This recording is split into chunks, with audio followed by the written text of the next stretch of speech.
Welcome students. RBSC board exam 2024 कक्षा 10th Hindi subject का ये पेपर आपके लिए बहुत ही महत्वपूर्ण होने वाला है। ऐसे 4 पेपर मैं आपके लिए लेकर के आऊँगा, जिसमें से आपको जो आपका 12 मार्च को एग्जाम होने वाला है हिंदी का, उसके अंदर अधिकतर क्वेश्चंस आपको इसमें से मिलने वाले हैं। तो सबसे पहले आपको क्या करना है, यहाँ पर अपने रोल नंबर है वो पेपर के ऊपर लिख लेने हैं। इसके बाद में आप देखिए यहाँ पर आपके 80 नंबर का जो पेपर होगा उसका पूरा सॉल्यूशन मैं आपको इस वीडियो में करवाने वाला हूँ। हिंदी सब्जेक्ट का ये मॉडल पेपर है। 12 मार्च को जो आपके एग्जाम होगा उस तक मैं आपको 4 पेपर हल करवा दूंगा, तो इसलिए जल्दी से इस वीडियो को पूरा देख लीजिए और अपने दोस्तों तक इसको जरूर शेयर कर दीजिएगा। सबसे पहले आपके इसी तरह का पेपर छपेगा परीक्षार्थियों के लिए। सामान्य निर्देशांक यहाँ पर लिखे हुए हैं, देखिए। परीक्षार्थी सर्वप्रथम अपने प्रश्न पत्र पर नामांक यानी रोल नंबर लिखना है। सभी प्रश्न हल करने अनिवार्य है। प्रत्येक प्रश्न का उत्तर दी गई उत्तर पुस्तिका में ही लिखना है। जिन प्रश्नों में आंतरिक खंड है उन सभी के उत्तर एक साथ लिखना है और प्रश्न का उत्तर लिखने से पूर्व प्रश्न का क्रमांक अवश्य लिखना है। सबसे पहले आपके यहाँ पर खंड अ आएगा, यानी ये ऑब्जेक्टिव टाइप्स 12 क्वेश्चंस आपके आने वाले हैं। निम्नलिखित वस्तुनिष्ठ प्रश्नों के उत्तर अपनी उत्तर पुस्तिका में देने हैं। हटवाई शब्द में प्रयुक्त प्रत्यय है, यानी हटवाई के अंदर कौन सा प्रत्यय है आपको पता है। प्रत्यय शब्द के पीछे लगता है तो इसके अंदर ई प्रत्यय है। ग आपका यहाँ पर राइट आंसर हो जाएगा पहले के अंदर। दूसरा है तदेव का संधि विच्छेद है, तो तदेव का होता है तदा धन एव अ, यहाँ पर आपका राइट आंसर है। दूसरे में अ आपका राइट आंसर हो जाएगा, पहले में यहाँ पर आपका ग राइट आंसर था। ठीक है। अगला है एक आदर्श राजा का धर्म है कि प्रजा सताई न जाए। ये उक्ति किसकी है, तो ये उक्ति गोपियों की है। किसकी है भाई, गोपियों की है। और ये भगवान श्री कृष्ण के बारे में कहा गया है, तो यहाँ पर आपका अ राइट आंसर हो जाएगा तीसरे क्वेश्चन में। चौथा पूछा है लक्ष्मण ने अपने कुल का नाम क्या बताया था, तो उन्होंने रघुवंश बताया था। क्या बताया था कि रघुकुल रीत सदा चली आई। ठीक है, तो रघुवंश बताया था। डी आपका यहाँ पर द राइट आंसर है। अगला है उसकी स्मृति पाथेय बनी है पंक्ति में रेखांकित अंश का क्या आशय है, यानी पाथेय का मतलब होता है दवाई, लेकिन यहाँ पर जो इसमें कहा गया है इसका मतलब होता है साथ देने वाला। तो क्या है, अर्जुन का सारथी। तो द यहाँ पर आपका राइट आंसर हो जाएगा कि पाथेय का अर्थ यहाँ पर इस पंक्ति में अर्जुन का सारथी है। अगला है कवि ने बादलों के लिए किस विशेषण का प्रयोग किया है, तो कवि ने बादलों के लिए जो प्रयोग किया है वो है नवजीवन वाले। क्या है, नवजीवन वाले हैं, वो आपका यहाँ पर राइट आंसर होगा। कस्बे से गुजरते समय हालदार साहब क्या करते थे, तो वो क्या करते थे भाई, 3 काम किया करते थे। एक तो चौराहे पर रुकते थे, पान खाते थे और मूर्ति को देखते थे। तो ठीक है, यहाँ पर देखिए आप क्या लिखा हुआ है। पान वाले चौराहे पर रुककर पान खाते थे, या पान वाले से कैप्टन के विषय में पूछते थे, या मूर्ति पर चश्मा लगाते थे, या पान वाले को अपने विषय में बताते थे। तो क्या करते थे, चौराहे पर रुककर पान खाते थे। यहाँ पर आपका राइट आंसर हो जाएगा। तो इस तरह से ये 7 क्वेश्चन हो गए। अगला है देखिए, बाल गोविंद भगत की संगीत साधना का चरम उत्कर्ष किस दिन देखा गया, यानी बाल गोविंद भगत था वह चरम उत्कर्ष यानी किस दिन संगीत साधना में परेशान हो गया या पूरा मन लगा दिया, क्योंकि उसका सब कुछ खत्म हो चुका था। तो इसका सही जवाब है जब उसके इकलौते बेटे की मृत्यु हो गई, तब वह चरम उत्कर्ष यानी पूरी तरह से उस भक्ति में लग गया। अगला है लेखक ने 2nd क्लास का टिकट क्यों खरीदा, क्योंकि लेखक था वो क्या करना चाहता था, एकांत में उसको लगा कि 2nd क्लास में भीड़ कम होगी, तो वो एकांत में बैठकर नई कहानी के विषय में सोचेगा। तो वो यहाँ पर आपका राइट आंसर है, वो नई कहानी के विषय में सोचना चाहता था। ठीक है, तो वो यहाँ पर क्वेश्चन नंबर 8 और 9 दोनों में ही राइट हो जाएगा। अगला क्वेश्चन पूछा है लेखिका मनु भंडारी को लेखन की प्रेरणा किससे मिली थी, तो उसकी हिंदी प्राध्यापिका थी जो उसको हिंदी पढ़ाती, उसका नाम था शीला अग्रवाल। कौन थी भाई, शीला अग्रवाल थी, उससे उनको प्रेरणा मिली थी। तो वो यहाँ पर आपका राइट आंसर हो जाएगा क्वेश्चन नंबर 10 में। अगला है 2 लड़के बैल बनकर क्या खींचते थे, तो वो बैलगाड़ी को खींचते थे। यहाँ पर आपका राइट आंसर हो जाएगा। अगला है प्रकृति जल संचय की व्यवस्था किस प्रकार करती है, वो सर्दियों में पर्वतों पर बर्फ पड़ती है, गर्मियों में बर्फ पिघलती है, पहाड़ों से निकलने वाली नदियां लोगों की प्यास बुझाती है। ये सभी काम सही है, दो यहाँ पर इस क्वेश्चन का आपका आंसर हो जाएगा। तो इस तरह से आपको ऑब्जेक्टिव टाइप के अंदर क्या करना है, यहाँ पर जैसे ही आपको उत्तरमाला मिले इस तरह से आपको एक ये छाननी बना लेनी है, और छाननी बना करके इसके अंदर इस तरह से एक कॉलम खींच करके यहाँ पर आप अलग अलग इस तरह से 12 भागों में इसको बांट लेंगे, और उसके बाद में इसके अंदर क्वेश्चन नंबर 1 लिख करके 1 में जो सही है, जैसे ग है तो ग, 2 नंबर के अंदर अ है तो इस तरह से आपको छाननी बना करके क्वेश्चन के आंसर देने हैं। उसके बाद दूसरा क्वेश्चन देगी रिक्त स्थानों की पूर्ति कीजिए। जिस वाक्य में क्रिया का प्रभाव या फल केवल कर्ता पर ही पड़ता है उसे कौन सी क्रिया कहते हैं, तो उसे क्या कहते हैं भाई, अकर्मक क्रिया कहते हैं। क्या कहते हैं, अकर्मक क्रिया। ठीक है, अकर्मक यानी जिसका कर्म पर प्रभाव पड़े तो वो तो हो जाएगी सकर्मक, और जिसका केवल कर्ता पर ही प्रभाव पड़े उसको अकर्मक कहते हैं। तो यहाँ पर पहले क्वेश्चन में आपको अकर्मक भरना है। दूसरा है हवा धीरे धीरे बह रही है, इस वाक्य में धीरे धीरे कौन सा क्रिया विशेषण है? तो धीरे धीरे है वह रीतिवाचक क्रिया विशेषण है। कौन सा है भाई? रीतिवाचक है। ठीक है, रीतिवाचक क्रिया विशेषण। ठीक है, तो आपको यहाँ पर लिखना है रीतिवाचक क्रिया विशेषण। अगला पूछा है लोकप्रिय शब्द में कौन सा समास है? लोकप्रिय का अर्थ होता है लोक में प्रिय, यानी संसार में प्रिय। तो देखिए यहाँ में आया है लोक में प्रिय, तो यहाँ में आया है, ये कौन से में आता है? तत्पुरुष समास के अंदर अधिकरण तत्पुरुष है। तो यहाँ पर आपको लिखना है अधिकरण तत्पुरुष। अधिकरण कौन सा है? मैं पेपर सप्तमी वाला। ठीक है, तो आपको यहाँ पर अधिकरण तत्पुरुष समास लिखना है। क्या लिखना है? अधिकरण तत्पुरुष समास। ठीक है, इस तरह से आपका यहाँ इस खाली जगह का अर्थ हो जाएगा। अगला पूछा है वह बहुत फुर्तीला है, रेखांकित अंश है, यानी फुर्तीला शब्द है, वो क्या बता रहा है? तो ये विशेषण है भाई, विशेषता बता रहा है, तो ये विशेषण है। ठीक है, क्या हो जाएगा यहाँ पर? चौथे में विशेषण हो जाएगा।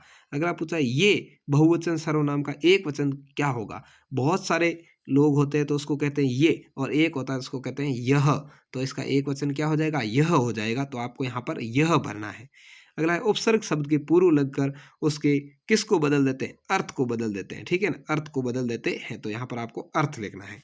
ठीक है, इस तरह से ये आपके 6 ऑब्जेक्ट टाइप के क्वेश्चंस आ जाएंगे। उसके बाद में आगे अपन बढ़ेंगे तो यहाँ पर आपका आएगा एक अपठित गद्यांश, यानी ये आपकी किताब में से नहीं आएगा, कहीं बाहर से आएगा। अपठित है, देखिए अपठित का मतलब होता है जो आपने पहले नहीं पढ़ रखा होगा। इस तरह के पेपर में जरूर आपने देख रखा होगा, लेकिन ये आपकी किताब में नहीं है, तो इसको अच्छे से पढ़ना है। डर अथवा भय ऐसी चीज जिसके लाभ तो अवश्य है पर हानियां भी कम नहीं। इस तरह से इसको आप अच्छे से पूरा पढ़ लेंगे। आपके सामने आप आराम से इसको पढ़ लीजिए, मैं आपको इसके आंसर बताता हूँ। ये इस गद्यांश का उचित शीर्षक लिखना है, तो आप इसका उचित शीर्षक लिख सकते हैं डर या भय। क्या लिख सकते हैं? डर या भय।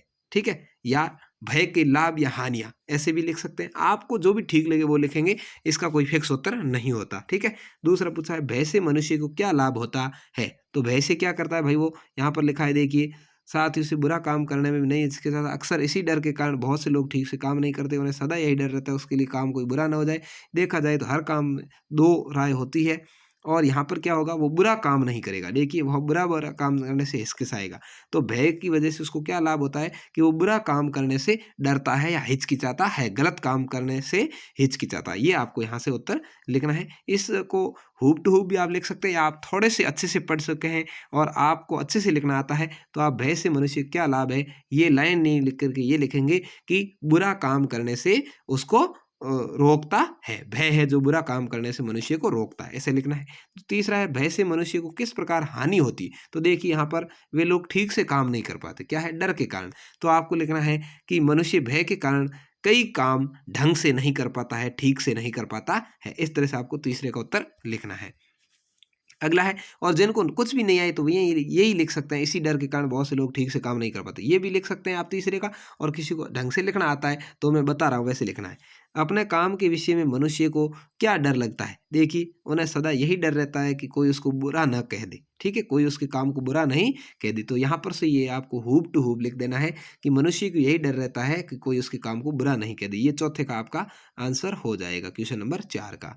पांचवा है किसी के काम के विषय में लोगों की कौन सी दो राय होती है? देखिए यहाँ पर स्पष्ट लिखा हुआ है कि मनुष्य की हमेशा दो राय रहती है, कुछ लोग ठीक समझते हैं, कुछ गलत। ठीक है, तो आपको लिखना है किसी भी काम के विषय में लोगों की दो राय होती है, कुछ लोग उसको ठीक समझते हैं और कुछ गलत। तो आपको यहाँ पर 5वें क्वेश्चन का ये उत्तर लिखना है। अच्छा शब्द का विपरीतार्थ गद्यांश से ढूंढना है। तो अच्छा का यहाँ पर देखिए बुरा लिखा हुआ पड़ा है, तो आप इसका लिख देंगे विपरीत शब्द यानी बुरा। तो ये 6 नंबर का आपको इस तरह से पैराग्राफ में से कितना अच्छे से आप छांट करके इसके उत्तर लिख सकते हैं, ये बहुत ही अच्छे से मैंने आपको समझाने की कोशिश की है। अब अगला आता है आपका चौथा क्वेश्चन जो आता है अपठित पद्यांश, यानी ये कविता के रूप में आता है और ये भी अपठित आता है, यानी आपके पढ़ा हुआ नहीं होता। देखिए इसमें एक कविता है, जीवन में वह था एक कुसुम, थे उस पर नित्य निशावर तुम, वह सूख गया तो सूख गया, मधुबन की छाती को देखो, सूखी उसकी कितनी कलियां, मुरझाई कितनी वलियां, जो मुरझाई फिर कहाँ खिली, पर बोलो सूखे फूलों पर कब मधुबन शोर मचाता है, जो बीत गई सो बात गई। ये हरिवंश राय बच्चन, आपने नाम सुन रखा होगा अमिताभ बच्चन का, उनके पिताजी थे और बहुत बड़े कवि थे। क्या थे? अमिताभ बच्चन के पिताजी थे हरिवंश राय बच्चन, जो आपके हिंदी में आए हुए होंगे। हरिवंश राय बच्चन का पाठ भी आया होगा आपके। तो इन्होंने ये कविता लिखी थी। इसमें सवाल पूछा है प्रस्तुत गद्यांश का उचित शीर्षक क्या हो सकता है। तो आप इसका उचित शीर्षक लिख सकते हैं कि समय जो बीत गया। क्या है ये, बीते हुए समय की बात कर रहे हैं कि बीते हुए समय पर हमें अफसोस नहीं करना चाहिए, तो समय जो बीत गया ये भी आप लिख सकते हैं। या आप लिख सकते हैं जवानी या यौवन, क्योंकि जवानी में निकल जाने के बाद में मनुष्य पछताता है। दूसरा है जीवन में था एक कुसुम, में कवि ने कुसुम शब्द का प्रयोग किसके लिए किया है। तो ये कुसुम शब्द का प्रयोग है वह यौवन के लिए किया है, यौवन यानी जवानी के लिए किया है। जिस प्रकार से एक बार फूल आता है और वो शाम तक मुरझा जाता है, इसी प्रकार से एक मनुष्य के समय होता है जब जवानी आती है और उसके अंदर मनुष्य घमंड वगैरह भी करने लग जाता है, लेकिन वो समय पर मुरझा जाती है यानी चली जाती है। अगला है मधुवन किस बात पर शोर नहीं मचाता। तो यहाँ पर देखिए, बोलो सूखे फूलों पर कब मधुबन शोर मचाता है। तो सूखे फूलों पर वो कभी शोर नहीं मचाता। ये तीसरे का आपको यहाँ पर उत्तर मिल जाएगा।